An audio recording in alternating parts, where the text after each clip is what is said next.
Hello dear students, welcome back to YB biology classes.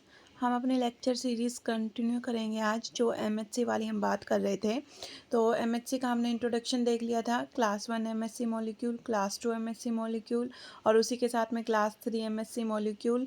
और जो cytosolic pathway है और जो दूसरा एंडोसाइटिक पाथवे है, उनके बारे में हम डिस्कस थोड़ा थोड़ा कर चुके थे कि कौन सी एमएचसी से रिलेटेड वो पाथवे चलेंगे। आज हम इन पाथवे को पूरा डीप में स्टडी करने वाले हैं। तो चलिए स्टार्ट करते हैं with the cytosolic pathway. Cytosolic pathway होता है for endogenous antigen. Endogenous antigen के लिए पाथवे चलेगा, जैसे कि एंडोजीनस एंटीजन कोई ट्यूमर सेल भी हो सकती है, ट्यूमर प्रोटीन भी हो सकता है। देन इसके अलावा कोई ट्रांसक्रिप्शन फैक्टर हो सकता है जिसमें गड़बड़ आ चुकी है, या फिर कोई डीनेचर्ड या मिसफोल्डेड एबनॉर्मल प्रोटीन भी हो सकता है, जिन्हें डिग्रेड करना, जल्दी से डिग्रेड करना बहुत ज़रूरी है। देन अगर हम स्टेप्स की बात करें, तो यहाँ पर जो स्टेप्स है उसमें सबसे पहले क्या किया जाएगा कि जो पेप्टाइड होगा या फिर जो ट्यूमर प्रोटीन होगा, जो भी पेप्टाइड है, प्रोटीन है, सबसे पहले उसे प्रोटियोसोम के थ्रू ट्रीट किया जाएगा। ये प्रोटियोसोम के थ्रू ट्रीट करने के बाद इसके बनेंगे छोटे छोटे से फ्रेगमेंट्स, कुछ अमाइनो एसिड के फ्रेगमेंट्स बनेंगे।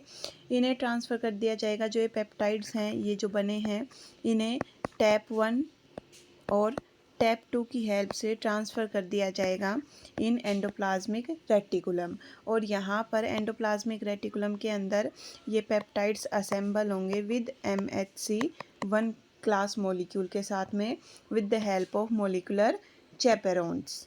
मोलिकुलर चैपेरोन्स की हेल्प से ये एडअप होंगे विद MHC फर्स्ट। और उसके बाद जब ये MHC फर्स्ट से ज्वाइन हो जाएंगे, फिर इन्हें बेचा जाएगा गोल्गी में, और गोल्गी से फिर इन्हें ट्रांसफ़र किया जाएगा प्लाज्मा मेम्ब्रेन के सरफेस के ऊपर, ताकि वो TH या फिर TC सेल को प्रेजेंट कर सके एंटीजन।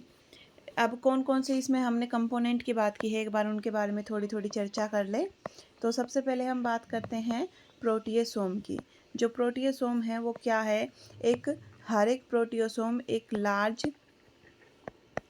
सिलेंड्रिकल पार्टिकल है जिसके अंदर 4 रिंग्स ऑफ पेप्टाइड सब यूनिट्स प्रेजेंट होती हैं, और इसका जो टोटल डायमीटर है वो है 10 to 50 एंगस्ट्रोम का। इसका सेंट्रल चैनल का टोटल डायमीटर इस तरीके से दिखता है। जो प्रोटियोसोम है, इसमें ये ऐसे ये 4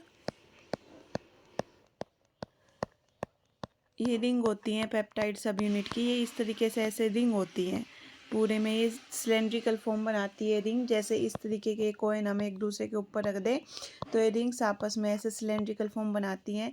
यहाँ से एक साइड में से पेप्टाइड एंटर होगा और दूसरी साइड से पेप्टाइड क्लीव होके रिलीज़ होता है। ये जो प्रोटियोसोम है वो एक मल्टी फंक्शनल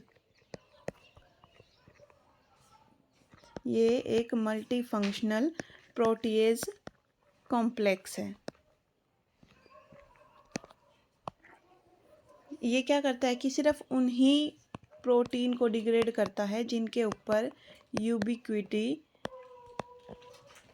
यूबिक्विटीन की इस तरीके से लेयर लगी हो, या फिर जिसके ऊपर इस तरीके से सिग्नल लगा हो यूबिक्विटिनाइजेशन ऑफ एनी प्रोटीन के बाद इन्हें जो प्रोटियोसोम है वो डिग्रेड कर सकता है। देन जो प्रोटियोसोम के अंदर कुछ कंपोनेंट लगे हुए होंगे, जो सब यूनिट होती हैं वो 3 तरीके की सब यूनिट होती हैं, LMP2, LMP7। ये दोनों तो सब यूनिट सिंथेसाइज की जाती हैं MHC क्लास 1 से। और इसके अलावा नॉन MHC प्रोटीन की भी एक सब यूनिट होती है LMP10। देन जो दूसरा कंपोनेंट है वो होता है RMAS। ये एक म्यूटेंट सेल लाइन है, RMAS is a mutant cell line.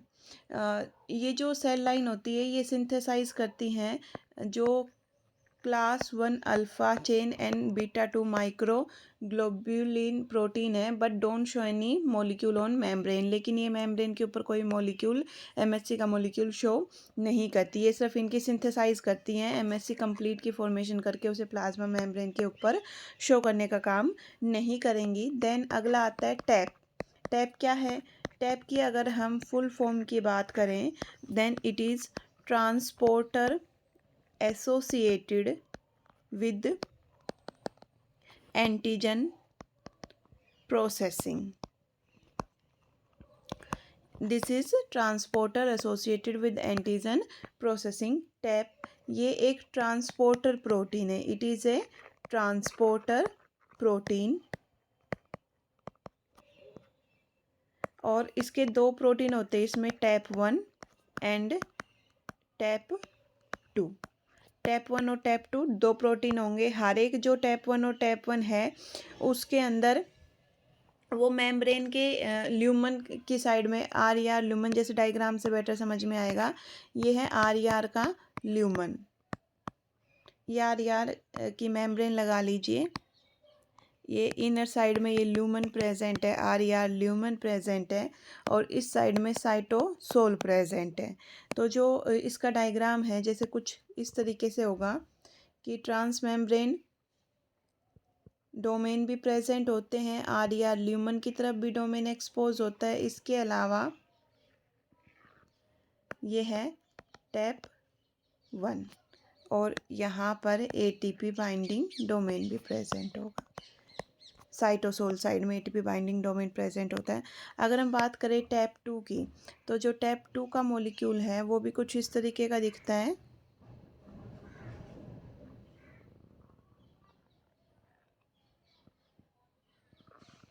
ये टैप 2 है, इसके ऊपर भी यहाँ पर ATP binding domain cytosolic side में प्रेजेंट है। आर ई आर ल्यूमन की तरफ इनके प्रोजेक्शन निकले हुए हैं, ट्रांस मेम्ब्रेन डोमेन भी प्रेजेंट होते हैं इनके अंदर। तो जो टैप 1 टैप 2 है, अगर उसके स्ट्रक्चर की बात करें तो मेम्ब्रेन ट्रांस मेम्ब्रेन सेगमेंट है मल्टीपल, बहुत सारे, देखो इसमें मल्टीपल ट्रांस मेम्ब्रेन सेगमेंट है और जो डोमेन है वो आर ई आर ल्यूमन की तरफ एक्सपोज्ड है। एटीपी बाइंडिंग डोमेन साइटोसोल की ओर एक्सपोज्ड है। जो बोथ है ये दोनों बिलोंग करते हैं विद टैप 1 और टैप 2 एटीपी बाइंडिंग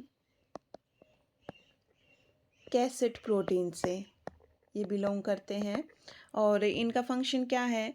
इनका फंक्शन होता है कि जो बाहर जो स्मॉल पेप्टाइड बने हैं प्रोटियोसोम की हेल्प से, उन्हें आर ई आर के एंडोप्लाज्मिक रेटिकुलम के अंदर लेके आने का काम होता है, आर ई आर के अंदर लेके आने का काम होता है इन्हें। इसके अलावा अगर हम बात करें जो नेक्स्ट कंपोनेंट है वो है मोलिक्यूलर चैपेरोन्स। मोलिकुलर चैपेरोन्स, ये जो मोलिकुलर चैपेरोन्स होते हैं वो कौन कौन से प्रेजेंट है? मेन तो कार्नेक्सिन, काल रेटिकुलिन और ERP57 ये प्रेजेंट होते हैं मेन जो मोलिकुलर चैपेरोन्स हैं वो। अब इनकी जो फंक्शनिंग है वो कैसे होती है कि ये कब कैसे कहाँ ज्वाइन करते हैं, वो हम जब ये पूरा पाथवे पढ़ेंगे, पाथवे में साथ ही इनकी फंक्शनिंग देख लेंगे कि कौन क्या काम करता है। जो ERP57 है इनका तो हम एक साथ देख लेंगे। ERP57 के बारे में बात कर ले, ये भी एक रेजिडेंटल ER प्रोटीन है और अभी तक इसका जो एक्चुअल फंक्शन है वो अननोन है, बट ऐसा कहा जाता है कि डाइसल्फाइड बॉन्ड की फॉर्मेशन करवाता है during maturation of class 1 alpha chain. Class 1 alpha chain के जब मैचुरेशन का टाइम आता है तो उस टाइम पे ये डबल सल्फाइड बॉन्ड की फॉर्मेशन, डाइसल्फाइड बॉन्ड की फॉर्मेशन करवाने का काम करेगा। देन इसके अलावा हमारा जो लास्ट कंपोनेंट है वो है टेप्सिन। टेप्सिन क्या है? Tapasin is TAP associated protein is known as tapasin. TAP associated protein, ये इसका काम क्या होता है? It brings the ATP transporter, ATP transporter को पास लेके आता है, bring the ATP transporter into the proximity with the class 1 molecule. Class 1 molecule के ये इसे पास लेके आएगा एटीपी ट्रांसपोर्टर को and allow it to acquire an antigenic peptide, और इसे अलाउ करता है कि ये अपने सरफेस के ऊपर यहाँ पर जो पेप्टाइड क्लेफ्ट है उसके अंदर एंटीजेनिक पेप्टाइड को प्रेजेंट कर सके, अपने उसके अंदर एक्वायर कर सके। अब प्रोसेस क्या होती है साइटोप्लाज्मिक पाथवे की, पहला डिटेल में देख लेते हैं, फिर सुपरफिशियली तरीके से भी देखेंगे। जैसे साइटोसोल में क्या क्या प्रोसेस चलती है, एक साथ में दो प्रोसेसेस चलती हैं। जैसे जो प्रोटीन है, जो भी प्रोटीन हमने बनाया, इस प्रोटीन में ये एन टर्मिनल, ये सी टर्मिनल, यहाँ पर NH2 प्रेजेंट है, ये लाइसिन साइड चेन है, ये NH2 प्रेजेंट है लाइसिन साइड चेन के ऊपर। यहाँ पर इसके ऊपर इस NH2 ग्रुप के ऊपर किया जाएगा यूबिक्विटिनाइजेशन, यूबिक्विटिनिंग एंजाइम्स आएगा, एंजाइम कॉम्प्लेक्स आएगा और इसके ऊपर यूबिक्विटिन को ऐड करेगा और यहाँ 1 मॉलिक्यूल ऑफ ATP का यूज़ किया जाएगा। देन यहाँ इस वाले प्रोटीन के ऊपर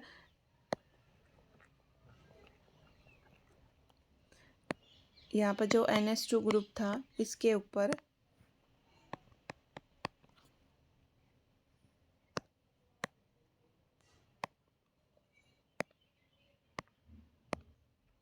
ये NH and C double bond और यहाँ पर लग गए यूबिक्विटिन। ठीक, अब इस यूबिक्विटिनाइज्ड फॉर्म ऑफ प्रोटीन को प्रोटियोसोम के अंदर डाला जाएगा और प्रोटियोसोम क्या करता है, इसे छोटे छोटे पेप्टाइड्स में तोड़ देगा और ये जो पेप्टाइड हैं, इन पेप्टाइड को क्या किया जाएगा, इन पेप्टाइड को यहाँ पर जो ये टैप प्रेजेंट है, जो ये यहाँ पर ये टैप प्रेजेंट है, इन टैप के थ्रू, जो टैप 1 टैप 2 है, ये क्या करेंगे, ATP का यूज़ करेंगे। ATP का यूज़ करके और जो ये पेप्टाइड के मॉलिक्यूल बने हैं, इन पेप्टाइड के मॉलिक्यूल को अंदर लेके आएंगे। ये पेप्टाइड के मॉलिक्यूल अंदर आ गए और जैसे कोई भी अगर पेप्टाइड का मॉलिक्यूल बड़ा रह गया, जिसका साइज़ 8 से 10 या फिर 12 अमाइनो एसिड से अगर कोई बड़े साइज़ का इनमें से कोई पेप्टाइड मॉलिक्यूल है तो उसका क्या किया जाएगा, ERAP एंडोप्लाज्मिक रेटिकुलो अमीनोपेप्टिडेज, ये क्या करेगा कि अगर कोई भी पेप्टाइड इनमें से 12 अमाइनो एसिड से बड़ी सीक्वेंस है तो उसे कट कर दिया जाएगा। देन ये जो ये पेप्टाइड हैं, अब इन पेप्टाइड को टाइम आ गया है MHC मॉलिक्यूल के ऊपर शो करने का। ये MHC मॉलिक्यूल है और ये अल्फ़ा चेन, ये बीटा 2, ये वाला है क्लास 1 MHC। अब ये शो कैसे होगा, ये तो यहाँ पे आके शो किया जाएगा, इसे अलाउ करेगा कि ये इसके अंदर एक्वायर कर सके। अब इधर एक अलग ही प्रोसेस चलती है, यहाँ क्या चलता है कि जो क्लास 1 ये जो क्लास 1 MHC है, सबसे पहले इसके साथ में एक मॉलिक्यूलर चैपरोन जिसका नाम होता है कार्लनेक्सिन मॉलिक्यूलर चैपरोन आके एसोसिएट होगा और जब ये कार्लनेक्सिन एसोसिएट होगा फिर इसके बाद में आएंगे बीटा 2 कार्ल रेटिकुलिन, देन टैप्सिन। जब ये तीनों आएंगे कार्ल रेटिकुलिन, टैप्सिन और बीटा 2, तो एक कार्लनेक्सिन यहाँ से रिमूव हो जाएगा और नेक्स्ट स्टेप में क्या किया जाएगा कि इस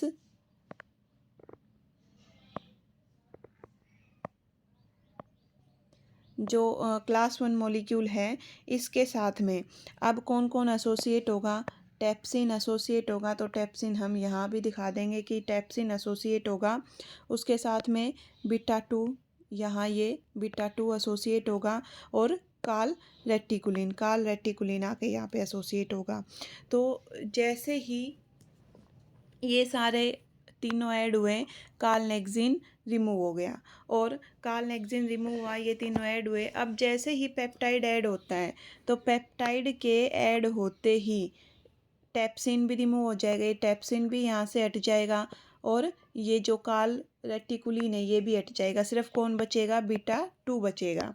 तो यहाँ से ये टैप्सिन भी हट गया, सिर्फ बीटा 2 बचा और क्लास 1 MHC मॉलिक्यूल बचा और पेप्टाइड बचा। अब इसे कहाँ भेज दिया जाएगा, अब जो ये वाली फॉर्म है इसे भेज दिया जाएगा गोल्गी के अंदर।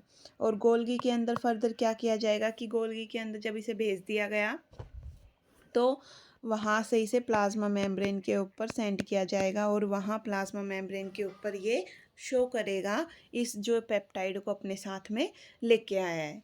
ये इसका एक एक कंपोनेंट का यूज़ करके हमने इसे एक्सप्लेन किया है। अब एक थोड़ा सा इसके बारे में जो अलग अलग तरीके के डायग्राम बनते हैं, अलग अलग तरीके के जो पाथवे बनते हैं, उन पाथवे के थ्रू थोड़ा एक्सप्लेनेशन अगर हम देना चाहें उनके थ्रू, तो ये इसका सबसे सिंपलेस्ट वे में, जैसे ये प्रोटीन है, यहाँ पर ये प्रोटीन है अलग अलग तरीके का अमाइनो एसिड का बना हुआ। जनरली जो प्रोटियोसोम है वो हाइड्रोफोबिक अमाइनो एसिड के बने हुए प्रोटीन को ज़्यादा क्लीव करता है। तो यहाँ से ये प्रोटीन गया, पेप्टाइड निकले। इन पेप्टाइड को टैप क्या करेगा कि टैप अपने थ्रू इसे पास करवाएगा, टैप 1 के थ्रू ये पास होंगे, टैप 1 टैप 2 के थ्रू। और फिर फर्दर क्या किया जाएगा कि जो यहाँ ये एंडोप्लाज्मिक रेटिकुलम के अंदर गए, एंडोप्लाज्मिक रेटिकुलम के अंदर जाने के बाद जो पूरी प्रोसेसिंग चलेगी ये MHC1 से एसोसिएट होंगे, देन यहाँ से गोल्गी में जाएंगे, सिक्रेटरी वेसिकल के थ्रू इन्हें प्लाज्मा मेम्ब्रेन के ऊपर शो कर दिया जाएगा। तो ये था अबाउट एंडोजिनस पाथवे। अगली वीडियो में हम बात करेंगे जो एंडोसाइटिक पाथवे है उसके बारे में। ये साइटोसोलिक पाथवे था, देन एंडोसाइटिक पाथवे के बारे में हम बात करेंगे। Thank you for watching my videos.